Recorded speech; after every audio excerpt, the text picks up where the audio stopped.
أعوذ بالله من الشيطان الرجيم بسم الله الرحمن الرحيم Assalamualaikum warahmatullahi wabarakatuh. A'udzu billahi minasyaitonir rajim. Bismillahirrahmanirrahim. Alhamdulillahi rabbil alamin. Wa bihi nasta'inu ala umurid dunya waddin. Wassalatu wassalamu ala sayyidina Muhammadin wa ala alihi wa sahbihi ajma'in. Amma ba'd. Saudaraku rahimakumullah, tak cukup hanya dengan taubat saja. Seorang yang meninggalkan sholat fardu 5 waktu, maka ia wajib mengqodok seluruh sholatnya sampai terbayar lunas. Sebab sholat yang tertinggal menjadi hutang kepada Allah Subhanahu wa Ta'ala. Sabda Nabi Sallallahu Alaihi Wasallam, Fadainullahi ahaqqu ayyuqdo. Maka hutang kepada Allah lebih berhak untuk dibayar. Bagaimana cara mengqodok sholat fardu 5 waktu yang tidak diketahui berapa jumlahnya?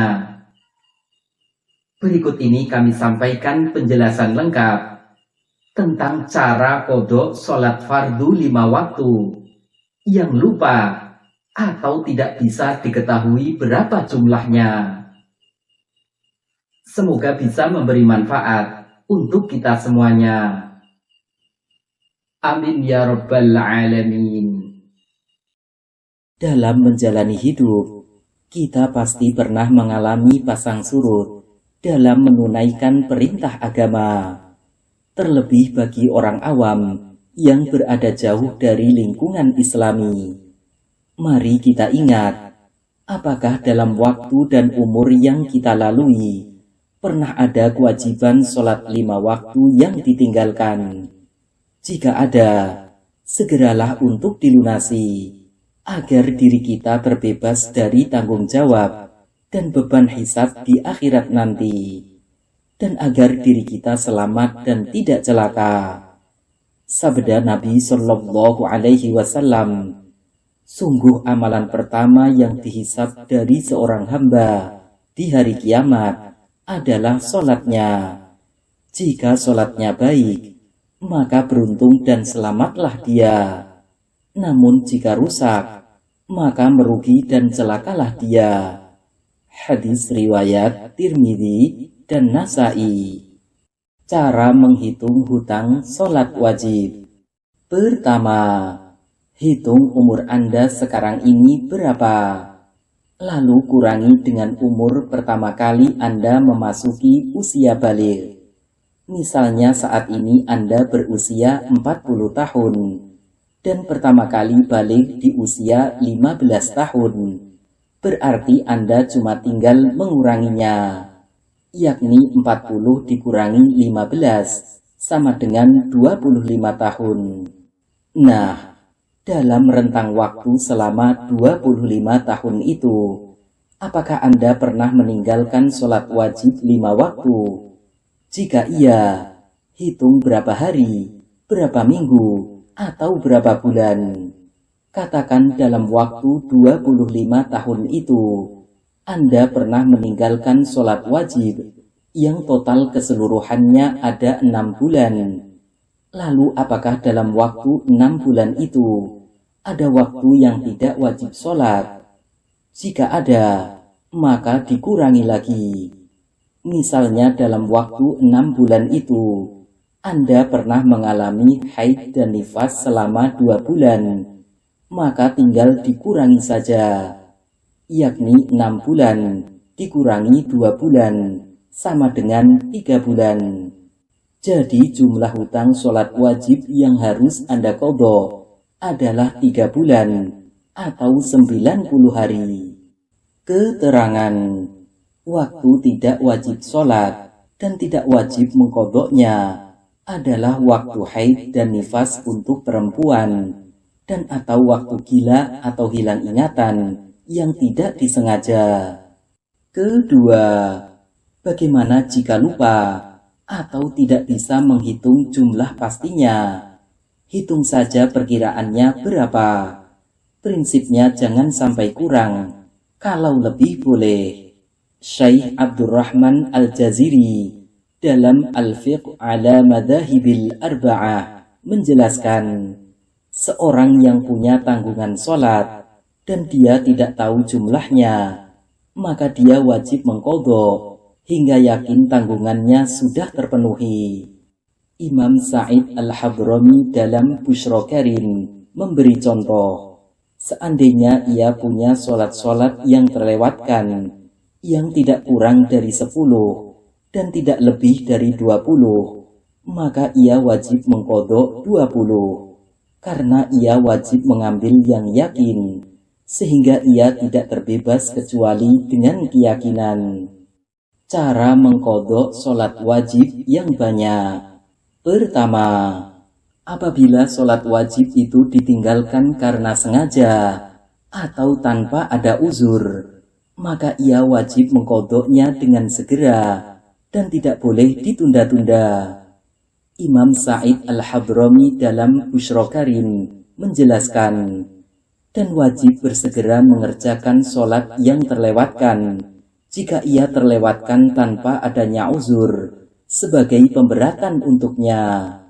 Bahkan ia wajib menggunakan seluruh waktunya untuk mengqadha sholatnya, kecuali waktu untuk memenuhi kebutuhan yang wajib bagi dirinya dan keluarganya. Syekh Abdurrahman Al-Jaziri dalam Al-Fiqh ala Madhahibil Arba'ah menjelaskan, dan tidak boleh mengakhirkan qadha kecuali karena ada uzur, seperti pergi untuk mencari rezeki dan mencari ilmu yang wajib ain untuknya, dan seperti makan dan minum. Begitu pula ia tidak boleh atau haram melakukan kesunahan selagi hutang sholat wajibnya belum terpenuhi. Sulaiman Al-Bujairami dalam hasyiahnya menjelaskan, bahkan haram melakukan kesunahan selama sholat-sholat yang tertinggal itu ada dalam tanggungannya, maka ia wajib bersegera meski dari sholat yang hadir jika waktunya luas. Catatan, bila cara mengqadha yang seperti ini dirasa sulit dan memberatkan, maka boleh mengikuti pendapat Abdullah Al-Haddad seperti yang disebutkan dalam kitab Bughyatul Mustarsyidin. Beliau berkata, seorang yang taubat wajib mengqadha kewajiban-kewajiban seperti sholat, puasa, dan zakat yang pernah ia tinggalkan. Kewajiban ini dilakukan semampunya, sehingga ia tidak merasa sulit dan keberatan, namun juga tidak boleh sampai menganggap sepele. Pendapat ini, seperti yang Anda lihat, lebih utama dari pendapat ulama yang mengatakan tidak boleh melakukan apapun selain mengqadha sholat.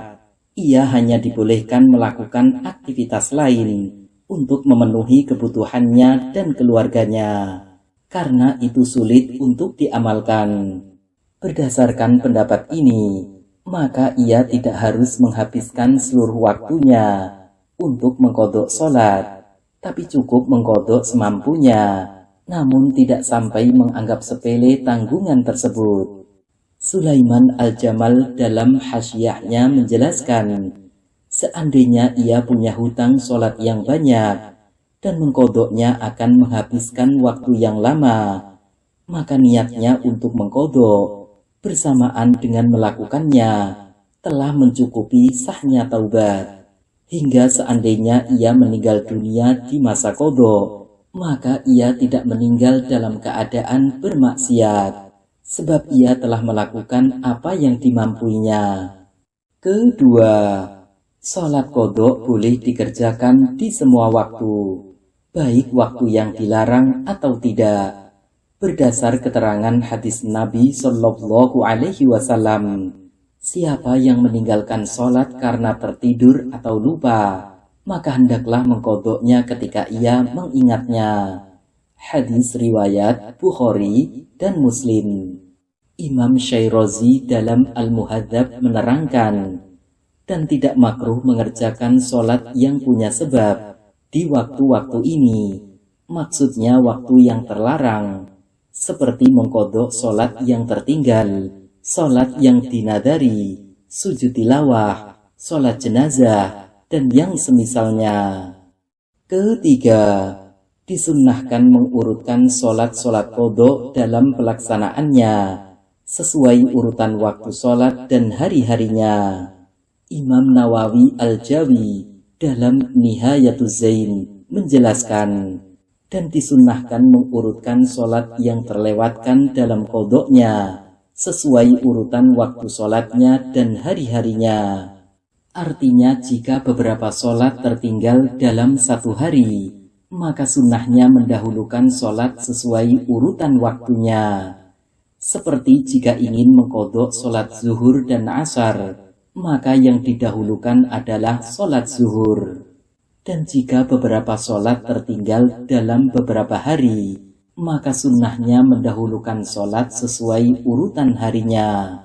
Seperti jika ingin mengkodok sholat zuhur hari Kamis dan sholat asar hari Rabu, maka yang didahulukan adalah sholat asar hari Rabu. Sulaiman Al-Jamal dalam Hasyiyahnya menjelaskan, maka ia mengkodok subuh sebelum zuhur, artinya jika keduanya ada dalam satu hari. Jika keduanya ada di 2 hari, dan sholat subuhnya ada di hari yang terakhir, maka ia memulai dengan sholat zuhur.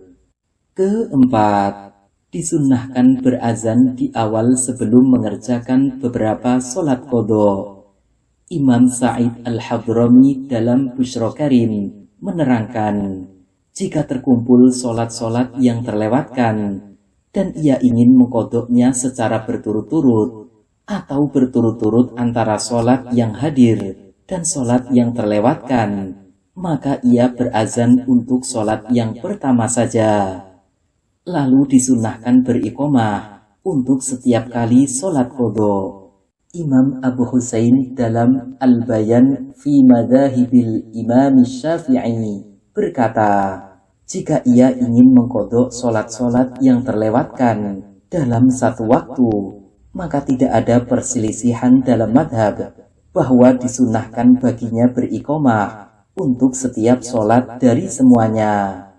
Kelima, baiknya sholat kodok yang banyak dilaksanakan secara sendiri, tidak berjamaah.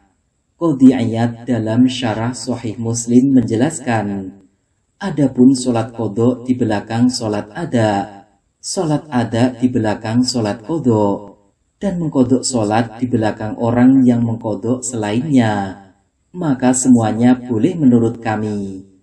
Akan tetapi yang paling utama adalah mengerjakannya secara sendirian, agar keluar dari perselisihan ulama. Kecuali jika sholatnya imam dan makmum sama kodoknya, maka disunnahkan berjamaah. Imam Nawawi dalam Al-Majmu' menjelaskan, namun disunnahkan berjamaah dalam sholat kodok yang sama antara imam dan makmum, seperti sholat zuhur dan asar yang terlewatkan.